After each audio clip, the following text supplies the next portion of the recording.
D'être resté avec nous en ce début d'après-midi sur France 5. Digestion difficile, sensation de brûlure dans l'estomac, remontées acides. Ces troubles digestifs apparaissent souvent après un repas copieux ou une soirée arrosée. Alors a priori rien d'inquiétant, sauf si les symptômes deviennent chroniques. Ils peuvent alors être le signe d'une pathologie comme une hernie hiatale ou encore un reflux gastro-œsophagien, entre autres. On va peut-être regarder ce qui se passe quand on mange. Vous en diriez quoi ? Ça va être extrêmement appétissant. Alors, la digestion, en réalité, commence dans la bouche. Dès la mastication, on va voir que les glandes salivaires envoient des enzymes qui commencent dès le début, en réalité, à digérer les sucres. Ensuite, quand, par l'action des dents et des enzymes, on a réussi à faire une pâte bien visqueuse, on arrive à l'avaler, normalement, et celle-ci se dirige vers l'œsophage. On voit bien qu'on protège nos voies aériennes et qu'on ne fait pas de fausse route, ça part bien dans l'œsophage. Donc le bol alimentaire, c'est comme ça qu'on l'appelle en médecine, progresse tout le long de l'œsophage et arrive dans l'estomac que tout le monde reconnaît. Et notre mixture va être baignée dans un bain d'acide. Un bain d'acide qui va permettre de continuer la digestion avec d'autres enzymes qui vont entamer les protéines cette fois-ci. Puis notre bouillie, quand elle est bien fine, bien liquide, va passer dans le duodénum où là, à nouveau, on va avoir d'autres sécrétions d'enzymes qui viendront de la vésicule biliaire et du pancréas. Donc la vésicule biliaire va plutôt digérer les graisses, le pancréas à la fois les graisses et les protéines. Et tout ce bol alimentaire, donc, qui est maintenant parfaitement liquide, mixé, remixé, va passer dans l'intestin grêle. Intestin grêle qui va nous permettre d'absorber les nutriments dont on a besoin. Et on voit ici les nutriments qui passent de l'intestin dans la circulation sanguine. Ensuite, les restes, on va dire, vont partir, notamment les fibres, vont partir dans le côlon où, au cours du trajet, ils vont être desséchés. Et pour arriver dans l'ampoule rectale et former les selles. Et c'est pour ça que quand le transit est accéléré et que cette réabsorption d'eau ne se fait pas bien, on peut avoir des diarrhées. Ceux qui sont à table, là, ils sont contents si vous les arrêtez. À quel moment doit-on consulter ? Voilà. Est-ce qu'il y a des aliments qu'il faut éviter pour se sentir mieux ? Quels sont les traitements qui favorisent une meilleure digestion ? Pour nous répondre, le docteur Philippe Godberge, bonjour. Bonjour. Vous êtes gastro-entérologue, auteur de ce livre avec Caroline Balma-Chaminadour. Dans le ventre, qu'est-ce que tu as ? Pardon, j'ai oublié le début. Qu'est-ce que tu as dans le ventre ? C'est chez Hachette, un livre très concret, réponse vraiment à des questions que posent les patients.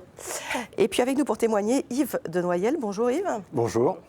Alors, ça fait depuis l'enfance que vous avez des soucis de digestion ? Oui, pratiquement, en fait, dès mes toutes premières semaines, quand j'étais nourrisson, ma mère m'a toujours dit que je digérais très mal et que j'avais des régurgitations. Ah oui, ça c'est sympa. Et bon, après, il semble que les choses se soient mises en place parce que peut-être aussi quand on est un nouveau-né, tous les organes ne sont pas complètement pas fini, quoi. stabilisés. Voilà, j'étais pas abouti. Et puis, non, j'insulte pas votre mère, ne vous inquiétez pas. Ensuite, quand j'ai eu 25-30 ans, là, j'ai des aigreurs qui sont revenues, je dirais. Et qui sont venues quand Quand finalement je mangeais un peu de sucre ou des choses comme ça, que j'étais un petit peu à jeun. Donc j'ai consulté parce que ça avait un petit côté récurrent. Et puis je ne sais même pas si on avait fait une radio ou quoi pour détecter autre chose. Toujours est-il que... Vous avez donné des médicaments on ou m'a pas ? donné effectivement à l'époque un antiacide qui s'appelait l'anti-H, qui n'existe plus aujourd'hui, mais enfin... Et puis ensuite, je dirais dans les années 90-2000, j'ai passé 2 fibroscopies pour aller... Parce que ça augmentait vos troubles ? Ça a augmenté un petit peu. Oui, ça avait un caractère chronique. Et puis, ça vous gênait la nuit, par exemple ou pas ? Pas encore à cette époque. Donc j'ai fait 2 explorations avec fibroscopie. Et puis, on n'a rien de noté de spécial, si ce n'est une hernie hiatale qui était confirmée. Mais comme c'était, je dirais, congénital, puisque dans la famille, on est assez nombreux à avoir ça. Donc après, il fallait faire un peu attention à son alimentation. Et puis après, c'est dans une 3e phase, ces dernières années, où où là, les aigreurs devenaient de plus en plus chroniques. On va y revenir, ne nous dites pas tout de suite. Laissez un peu de suspense, s'il vous plaît.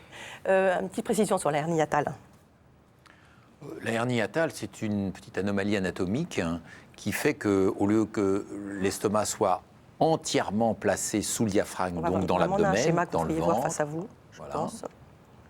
Est-ce qu'il apparaît? Dites-moi s'il apparaît le schéma. Moi, je ne le vois pas, mais c'est pas très grave. On peut Bon, quand même, d'accord. on peut comprendre. C'est exactement comme les hernies inguinales qu'on voit apparaître chez le déménageur de piano ou chez tout le monde, où il y a une petite saillie qui se fait. Et cette saillie, c'est l'estomac qui remonte Voilà, c'est ce qu'on un peu, voit. beaucoup, voilà, qui remonte plus ou moins au-dessus du diaphragme.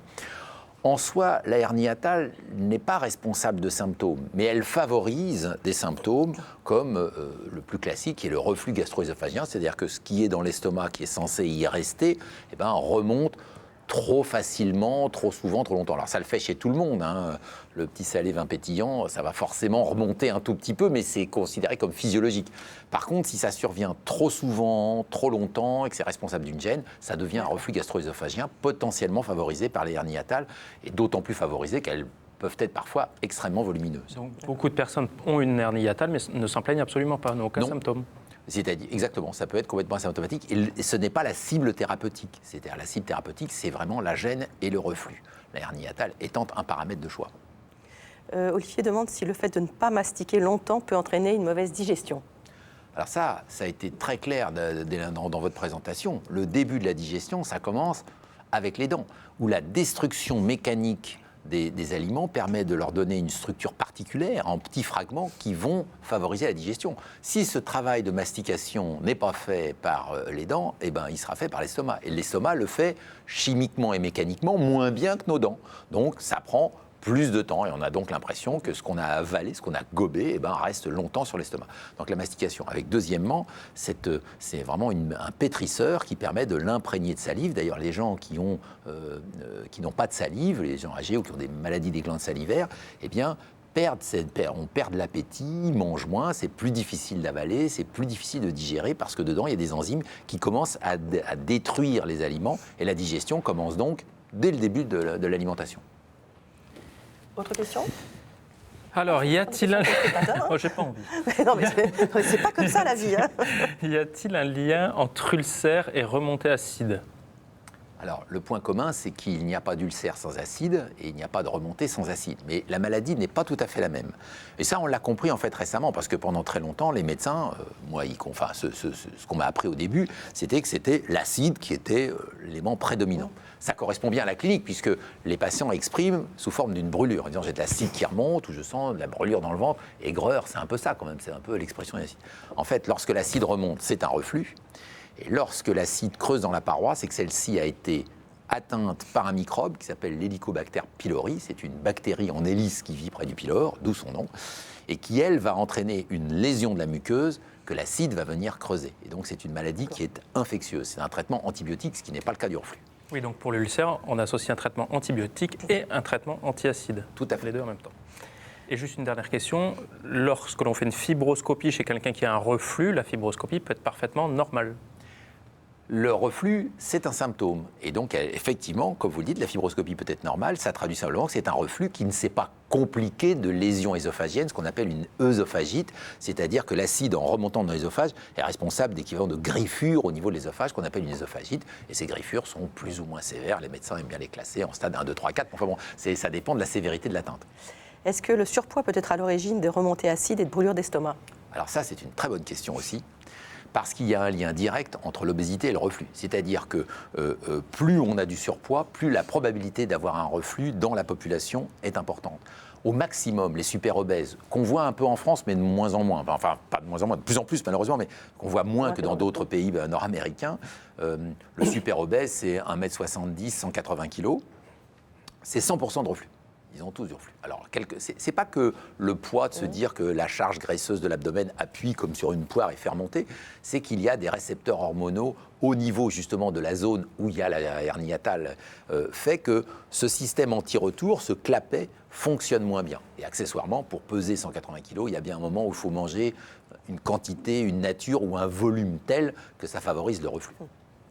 Alors, quels examens faut-il passer quand on a des reflux gastriques? Alors, Toute aigreur n'est pas reflux et tout reflux n'est pas aigreur. Mais lorsqu'on a un reflux, notamment si on a plus de 40 ans, notamment si on veut bien comprendre ce qui se passe, le seul examen à ce jour, à l'exclusion de tout autre, c'est une fibroscopie gastrique. C'est-à-dire qu'un médecin, un gastro-entérologue, utilise un tuyau qui fait à peu près 1,20 m, qui fait à peu près la taille de mon auriculaire, et donc qui fait de l'ordre de 10 mm de diamètre, et qui est introduit le plus souvent par voie buccale. On commence à miniaturiser les appareils pour les passer dans la narine, parce que paradoxalement, c'est aussi moins gênant, et on va regarder dans le tube digestif. C'est-à-dire que contrairement à la radiologie classique qu'on faisait autrefois, qu'on ne fait plus, qui était l'acquisition d'images que l'on devait interpréter, là, on voit directement les lésions. Et ça permet aussi de faire des prélèvements à la recherche de ce fameux Helicobacter pylori, parce que lui, il peut interférer avec les traitements, et il est donc nécessaire, lorsqu'on part avec l'idée de faire un traitement prolongé, de déterminer si les gens ont ou pas ce microbe. Il n'y a pas d'autre examen, parce que là, vous ne m'arrangez pas du tout. Alors, c'est pas grave, c'est pas grave. Alors, ça se passe bien. En général. Lorsque l'on souffre de reflux gastro-œsophagien ou de remontée acide, un examen permet de mesurer l'acidité de l'estomac. Il s'agit du pH impédance-métrie. Vous auriez pu le citer quand même, une sonde qui passe par le nez, l'œsophage, jusqu'à l'estomac. Reportage Clémence Gardeil, Mathieu Vibo, Olivier Laporte. Vous vous plaignez de quoi essentiellement comme symptôme? Une toux, une irritation, une toux continue. Oui. Une toux qui gâche la vie de Denis depuis plusieurs mois et qui pourrait être provoquée par un reflux gastro-œsophagien. C'est ce qu'il vient vérifier aujourd'hui chez son gastro-entérologue. Est-ce que vous avez également des remontées? Voilà, des remontées, je sens que ça me brûle. Des brûlures? Voilà, d'accord. On va essayer d'établir s'il y a une concordance ou une corrélation entre les symptômes qu'il décrit, notamment ces épisodes de toux, et les épisodes de reflux. Très bien, en piste. Denis va passer une pH impédance-métrie, un examen qui mesure le pH, c'est-à-dire le taux d'acidité présent dans l'estomac et l'œsophage, grâce à cette sonde qui va lui être introduite par le nez. On a également sur cette sonde une série de capteurs, vous voyez le long de la sonde ici. Capteur de pH à l'extrémité de la sonde, donc il va mesurer le pH dans l'estomac. 15 cm au-dessus, un autre capteur de pH qui va mesurer le pH dans l'œsophage. Quant aux autres capteurs sur la sonde, ils vont détecter jusqu'à quel niveau le reflux gastrique remonte dans l'œsophage. Allez, on va mettre la sonde en place. Allez-y, couchez. Couchez. Ouais, couchez, c'est bien. Quand vous la sentez au fond de la gorge, vous pliez le menton et puis je vous donnerai un peu d'eau pour faciliter le passage. Hein, d'accord ? Allez. Un mauvais moment à passer. Voilà. Tenez, venez bien par là, comme ça, voilà. Jusqu'à ce que la sonde atteigne l'estomac. Voilà, parfait. Voilà, effectivement, là, on voit bien donc l'électrode qui est dans l'œsophage, le pH est à 7, donc ça, c'est bien. Et l'électrode qui est dans l'estomac est à 3, donc on a un pH acide, donc on est bien positionné. Donc, on va fixer la sonde au bout du nez. Cette sonde est reliée à un boîtier qui va enregistrer les données du patient pendant 24 heures. Comment ça va, monsieur ? Ça va. Petite tienne. Les deux triangles jaunes ici sont pour indiquer votre position. Quand vous êtes debout ou assis comme actuellement, c'est ce bouton-là qui est activé. Vous voyez, il y a un petit bonhomme debout ici. Chaque fois que vous allez tousser, vous allez appuyer sur le bouton 1. Allez-y. Donc là, vous voyez que ça marque symptôme, en fait, hein, donc ça s'affiche. Donc si vous avez une quinte de toux, vous appuyez là-dessus. Si ça recommence 10 minutes après, vous rappuyez. Voilà. Là, donc c'est juste une fois quand le symptôme démarre, ok ? Et puis c'est tout ce que vous avez à faire là-dessus, ok ? Bon, bah écoutez, bon retour, et puis à demain, alors. Hein. Denis reviendra à l'hôpital le lendemain matin pour se faire retirer la sonde et obtenir ses résultats. Bon, docteur Godberg, est-ce que vous avez une bonne raison pour ne pas m'avoir cité cet examen ? Parce que la question n'est pas la même. Vous m'avez demandé qu'est-ce qu'on fait comme examen en cas de reflux. Oui. Et quand le reflux est démontré, on fait une fibroscopie gastrique pour voir l'importance, parce que cliniquement, il y a effectivement de l'acidité qui remonte, qui est aggravée quand on se couche. Là, la question que le professeur François Mion posait à son patient était complètement différente. Il avait une symptomatologie compatible avec un reflux et il avait une symptomatologie extra-digestive, qui était notamment une toux. Donc, il fallait non pas déterminer quelles étaient les conséquences du reflux, mais si ce patient avait bien une toux en rapport avec son reflux, parce que la prise en charge est relativement différente dans ces cas-là. Et le seul examen mais ce sont des examens de deuxième ligne quand même, ce n'est pas des examens de routine, voilà, il faut quand même des unités assez spécialisées, c'est de faire l'enregistrement de cette acidité. Et on essaye de faire la corrélation, parce que la principale cause des toux, c'est quand même l'énervement, c'est quand même la tension, ça peut être aussi le tabagisme, etc. Et on peut avoir aussi là-dessus un authentique reflux. Donc pour faire le lien entre les deux, pour savoir dans quelle direction il faut soigner le patient, on peut avoir besoin d'une pH-métrie. Mais pour un reflux standard, ce n'est pas forcément nécessaire. Vous en tirez bien. Alors, Yves de Noyelles, vos symptômes ne sont pas restés les mêmes toute votre vie durant, et il y a eu des modifications, notamment lors du passage à la retraite. Qu'est-ce qui s'est passé? Oui, alors effectivement, d'abord, avant mon arrêt d'activité professionnelle, les aigreurs s'étaient encore plus intensifiées. J'avais des reflux au point de ne pas pouvoir être en position couchée. Il m'arrivait de me relever, de remettre 2 oreillers pour rester un petit peu assis, ou alors de descendre à la cuisine, boire vite fait 2 gorgées de lait froid, comme pour tamponner et calmer les brûlures, les aigreurs. Donc, voyant ça, j'ai reconsulté mon médecin généraliste qui, pendant des périodes d'1 mois, 3 mois, 6 mois, m'a prescrit un anti-reflux, le lansoprazole, qui est, je crois, le produit référent dans ce domaine, et qui a été effectivement très efficace. Par contre, les dernières, chaque fois que j'arrêtais, il fallait que j'en reprenne. Donc là, on a refait une fibroscopie qui a mis en évidence une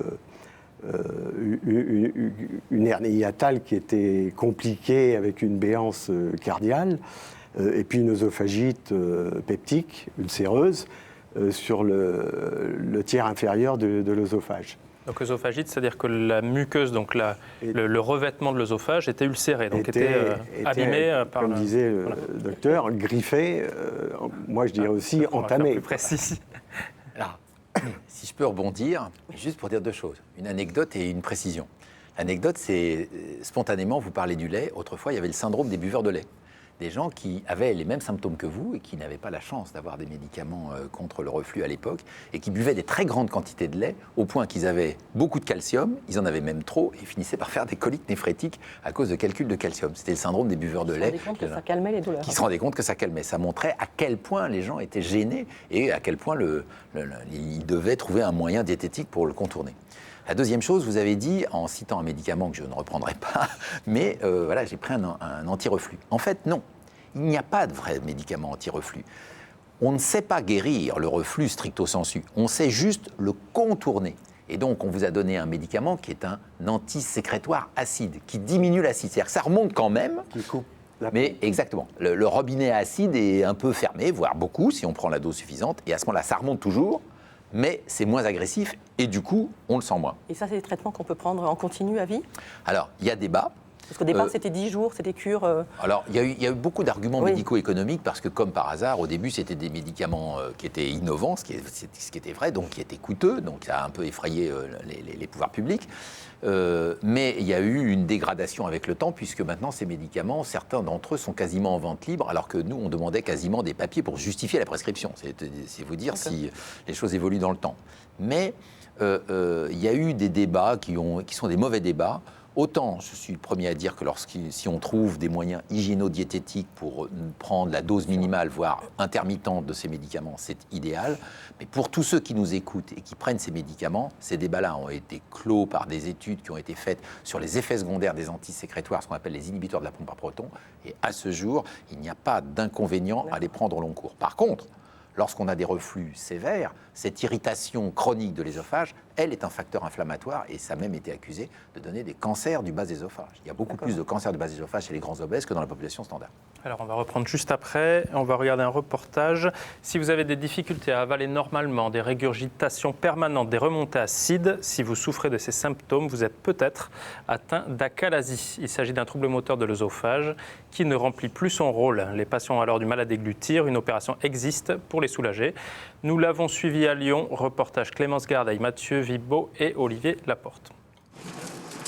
Atteinte d'une maladie rare de l'œsophage, cette patiente d'une 50aine d'années ne peut plus rien avaler. Elle a perdu 12 kilos, elle a des régurgitations tous les jours, des douleurs thoraciques et en particulier la nuit qui la gêne considérablement dans sa vie de tous les jours. Sur le plan de la qualité de vie, elle est extrêmement impactée par cette maladie qui ne tue pas, qui ne se cancérise pas, qui n'est rien, mais qui sur le plan fonctionnel a un impact majeur. Lors d'une déglutition normale, les aliments descendent le long de l'œsophage. Un petit clapet à l'entrée de l'estomac, qu'on appelle le cardia, s'ouvre pour les laisser passer. Chez les personnes souffrant d'achalasie, le clapet reste fermé sous l'effet du muscle de l'œsophage contracté en permanence.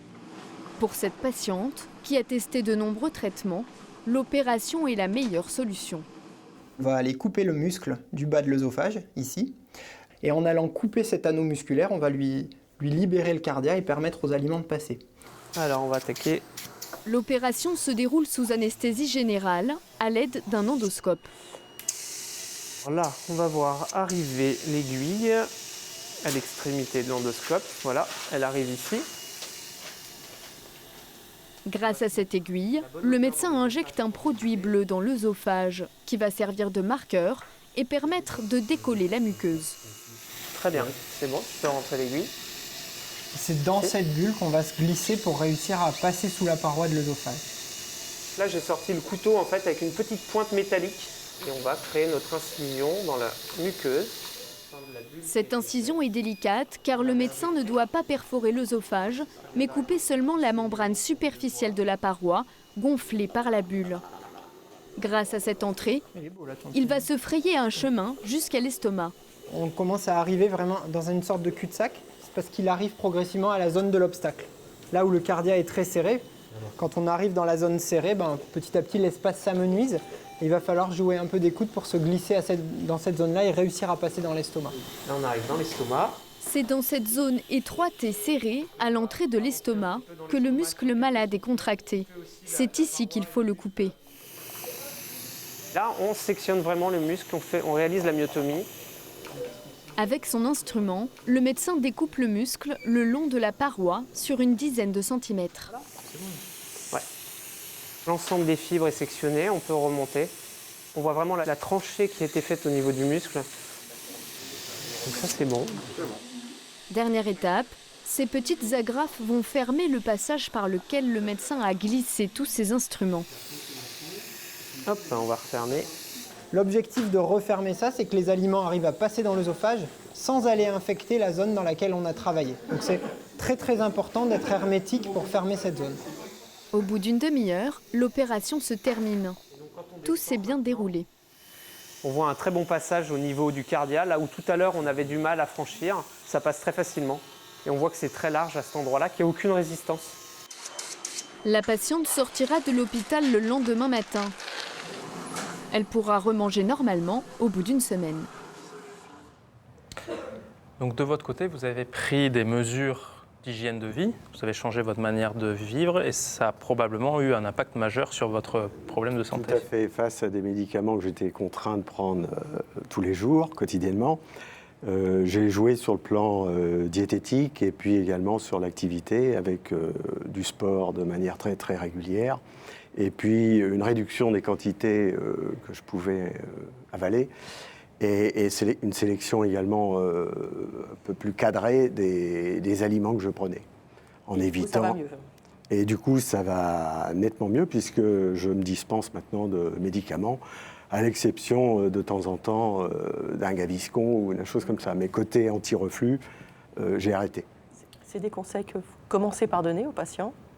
Alors, on pourrait presque dire que l'inconvénient des médicaments, c'est leur efficacité. Et donc, dans la vie de tous les jours, voilà, parce que c'est quelque chose que vous avez fait plutôt à la retraite, quoi. Donc, oui. Dans la vie de tous les jours, on est dans un peu le combat quotidien et il y a une certaine facilité à prendre le médicament, voire une facilité excessive. Il y a probablement une surprescription de cette catégorie médicamenteuse. Et puis, après, quand on peut s'y consacrer, ça montre la puissance des effets diététiques. Et lorsque je les explique aux patients, la première chose que je leur dis, je dis « ça marche pas quand on ne le fait pas ». Et la première difficulté, c'est de le faire. Il ne faut pas que les gens croient que c'est facile de le faire d'emblée. Et je leur dis toujours, vous ne ferez pas bien du premier coup, c'est pas grave. C'est avec le temps, c'est une tendance. Alors c'est vrai que si vous aviez pu le faire un peu plus tôt, vous auriez peut-être été bien sans médicaments un peu plus tôt, mais le principal, c'est d'y arriver. On n'a plus de temps. Je vous On n'a jure, plus de temps. Je vous jure, mais vous revenez C'est pas mercredi. grave. Oui, c'est pas grave. D'accord. Je le prends pas pour moi. Je rappelle votre livre, Philippe Godberch, Qu'est-ce que tu as dans le ventre? C'est publié chez Hachette. Sachez que demain, dans Le Docteur, on répondra à vos questions sur la sécheresse vaginale. Vendredi, on verra comment bien respirer grâce aux plantes. Je crois que je vais rester. L'émission de vendredi est enregistrée demain matin. On attend ces questions dès à présent. Et ce soir, je vous retrouve pour un nouveau numéro du Monde en face sur France 5 à 20h40 avec un documentaire exceptionnel, Les enfants de Daesh. Qui sont ces enfants? Comment sont-ils endoctrinés? Doit-on craindre leur retour? Donc un documentaire suivi d'un débat pour tout comprendre. C'est ce soir à 20h40 sur France 5. Moi, je vous retrouve demain, jeudi, avec Michel et vendredi avec Benoît. Et mercredi, on se retrouve. À mercredi. Très bien. Au revoir. Passez une bonne fin d'après-midi.